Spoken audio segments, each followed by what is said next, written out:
Am 14 ani și în loc să stau doar pe telefon, învăț să folosesc un laser și încerc să transform pasiunea mea într-o mică afacere.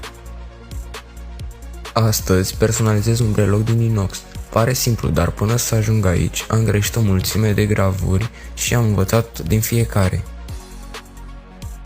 Scopul meu este să transform pasiunea asta într-o mică afacere, nu pentru că trebuie, ci pentru că îmi place să construiesc lucruri care rămân. Acum câteva luni nici nu știam să folosesc Lightburn. Astăzi proiectez și gravez singur produsele. Încerc să ajung la 100 de clienți înainte să împlinesc 15 ani. Acesta este clientul 0 din 100.